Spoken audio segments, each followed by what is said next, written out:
toddler development.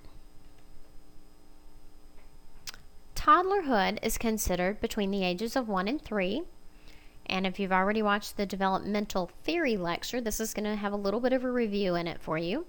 So we've got Freud's anal stage, or Erikson's autonomy versus shame and doubt. In Piaget, this is the last half of the sensorimotor stage and the first half of the pre-operational stage, where focus primarily is on positive reinforcement and a safe home environment. For growth and development of the toddler, we have dramatic advances in language and interpersonal skills. Lordosis, or the little swaying of the low back and that protuberant little belly sticking out, gives them balance that they need for walking. So there are reasons for those. Tibial torsion and physiologic bowing of the legs is just a common issue between 1 and 3 years of age. The growth velocity slows, and we're back down to that average gain of 5 pounds a year, or 2 to 2.5 inches per year. The head circumference only increases 1 inch from age 2 to 12 years of age. Amazing, huh? This is just a little picture of tibial torsion, where there's a little rotation here. And then for autonomy versus shame and doubt, or autonomy versus independence, the toddler moves freely away from the parent, begins to test those boundaries and limits, and we have daily struggles over autonomy. They may refuse to eat, they want to feed themselves, they're not willing to try new foods, we have temper tantrums to deal with, they have opinions and preferences about everything every day. Welcome to the terrible twos. No. The capabilities of a 1-year-old. They're moving from trust, if they successfully manage their first Erikson stage, trust versus mistrust, then we're moving from trust and dependence to autonomy. They're moving from stationary to being more and more mobile every day. Their vision is getting better and better from 2040 to 2060 and can follow rapidly moving objects. If a strabismus is present, then vision loss is possible. Of course, you want to catch that early on. Hearing, they know several words and their meaning. They can control their response to sound. And the physical, they should have tripled their birth weight, increased their length by 50%. If you measure their head and their chest circumference, they should actually be equal. The anterior fontanelle is almost closed. They can have up to 6 to 8 teeth. The Babinski reflex is now gone, and the lumbar curve is developing. For gross motor, they cruise well, and they can walk well if holding a hand. Some may stand alone, and some may actually be walking. For fine motor, they should have developed their very precise pincer grasp, be able to bang 2 blocks together, turn pages in a book. I prefer a thick book, not a real thin paper book, but a good, safe toddler book. Otherwise, they're going to rip that page right out of your book. And they tried to build a 2-block tower. And this is just pictures of the development of the grasp. So here it's kind of crude, a little more refined, using the fingers and thumb a little bit more, working into a crude pincer grasp. Again, the third finger here is helping, and then thumb and first finger. The fine pincer grasp. And there's another picture of that precise or fine pincer grasp. Actually, this child's choosing to use a different finger, but it should be the thumb and index finger. For vocalization, a 1-year-old should be able to say 3 to 5 words besides mama, dada.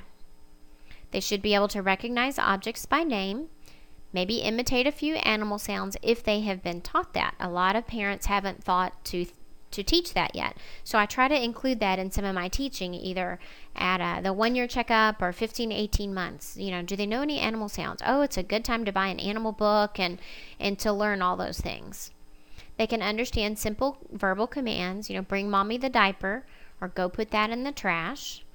They can make their wants known other than crying, and they begin what we call the point and grunt, where they point their finger and, I want that.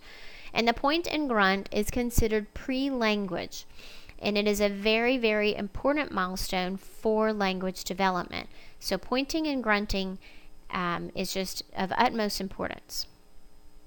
The socialization, they show emotions such as anger, fear, affection, and jealousy. Most are brave enough to go ahead and explore away from the parent. They may cling to the parent in unfamiliar settings, such as our offices where we do exams. They're scared of us. They may have a security blanket or bring that special toy from home to help them get through a stressful situation. They like to play social games, peekaboo, pat a cake, that sort of thing, hide and seek. And they like to search for hidden objects, or they will search for those objects. And for some reason I had this slide again, or I just went backwards. What happened? Interesting. Okay, moving on. Capabilities of a 15 to 18 month old. Maybe I hit the wrong button. They're refining their physical skills, starting to use language to make their wants and thoughts known. Again, we may move away from the point and grunt to I want milk, or maybe not say I want milk, but milk or juice. Developing self-esteem with encouragement. Their vision, again, is getting better and better with smoother ocular movements and good hand-eye coordination. They respond well to the whisper test, and you can try that one in clinic. Just get behind them where they don't see you and whisper their name and see if they'll turn to you. On the physical, at 15 to 18 months, that anterior fontanelle should be closed. And control of their sphincters is developing, so again, those early signs of potty training coming into play, and the parachute reflex disappears. They no longer need it. For gross motor, they can walk without help, they lose balance often, and they fall easily, of course. They progress from creeping up steps to walking with one hand held. They can throw a ball overhand, jump in place with both feet, and push and pull toys. For fine motor, they love to scribble, but just make sure they have paper, because otherwise they will do it on the wall. They can use a cup well. Increased ability with a spoon. They still spill a lot at 18 months. And then they can build a tower of 3 to 4 blocks, reach for handles, and release objects. So if you reaching for handles, depends on what kind of door handle you have. If you have a knob, you're probably okay because they can't learn to turn a knob yet. But if they're those long door handles, they may be able to open doors, and that may be something that you need to talk about with your parents for safety reasons. So the child cannot get in, can't have access to the bathroom to play in the toilet, and they can't, of course, get outside or escape out the front door or the back door. For vocalization, they should have about 10 or more words, and then just the language explosion should occur where they have 20 words or more by 18 months, and they're just adding new words every day. They also should become very parrot-like, where they copy everything you say. So that is very important to learn to imitate words, and parents have to be careful what they say because they will hear it back. They have 2 to 3 word phrases by 18 months. Again, it might be just daddy working, mommy go, or want milk, that sort of thing. Or eat more. They should be able to point to common objects and know 2 or 3 body parts. And again, are the parents teaching those things? Where's your nose? Where's your eye? And again, some parents you may have to tell them, okay, let's teach them those things. For socialization, again, they love to imitate. They like to copy, try to help in the house. If mom's got a broom or a vacuum, they want to try to, do housework. They love to imitate sounds and faces. And then, of course, it's a time of temper tantrums because they're frustrated and often lack the language that they need to tell you what they want, or to tell you that they're angry, or tell you that they're frustrated. They're just frustrated, so they'll just throw themselves in the floor, or you took away what they wanted to play with. They have a beginning awareness of ownership, mine. That usually definitely comes in by age 2. They may become dependent on a transitional object. That's your teddy bear, your blanket, the security blanket kind of thing. And they have increasing tolerance for parental separation. And I would say that is definitely closer to 18 months because a lot of kiddos around 15 months will hit another separation anxiety. So this can be a tough age. So a 2-year-old, again, vision is just getting better and better, and accommodation is well developed.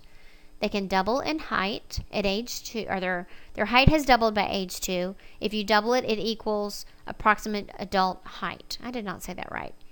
If you double their height at age 2, it equals approximate adult height. I should have just read it the way it was, right?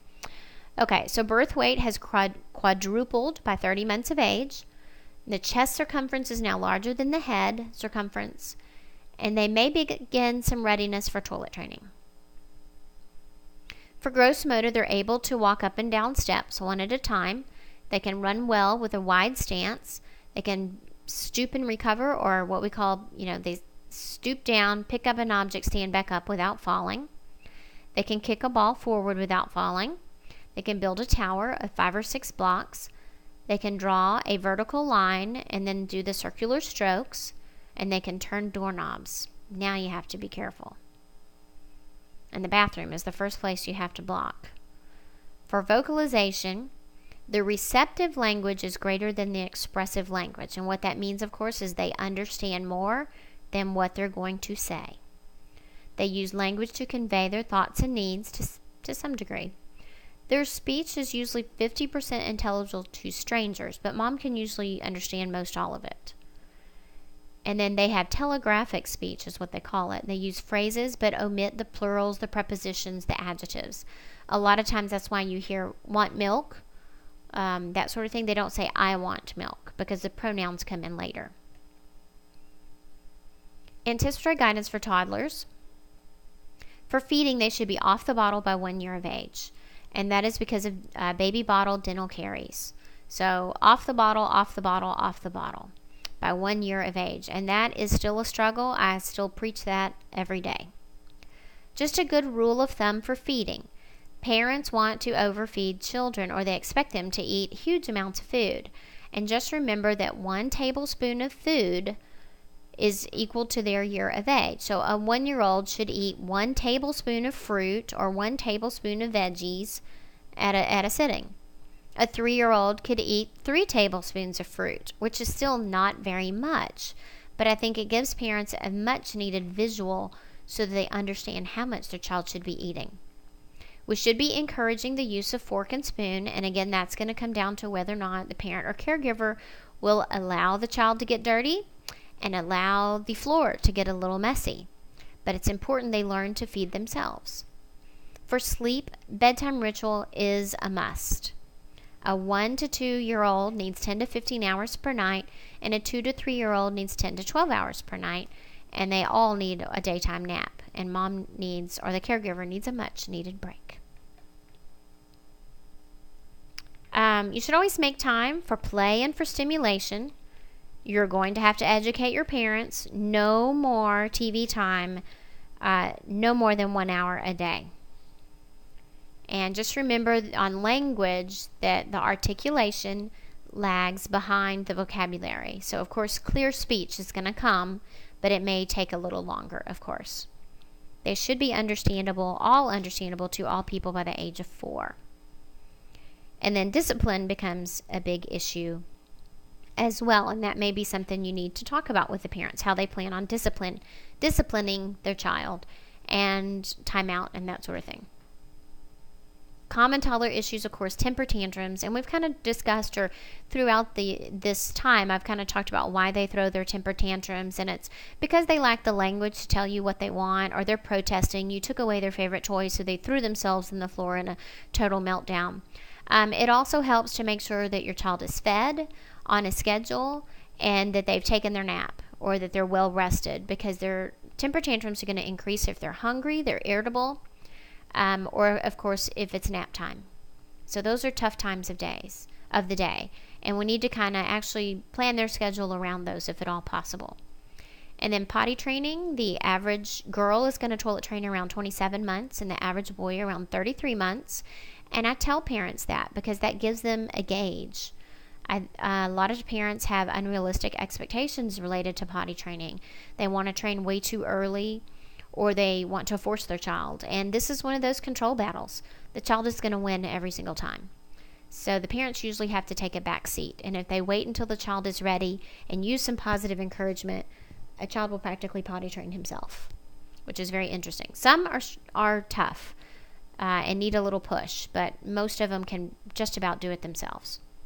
Safety is always a big concern, and discussing things around the home and ways to keep them safe, whether it's locking doors or putting up poisons up high, locking cabinets, and we need to talk more and more about baby-proofing garages as well. Those can be dangerous situations for toddlers. And of course, gun safety, that sort of thing. You know what to talk about regarding safety. And then increase time for potential child abuse and neglect. Anytime that you feel as though you're in that situation, you're going to need more time to explore that situation. So take the time needed and get a second opinion. If you've got someone else in the clinic you can talk to and get some advice and run this situation by them, I highly encourage you to do that.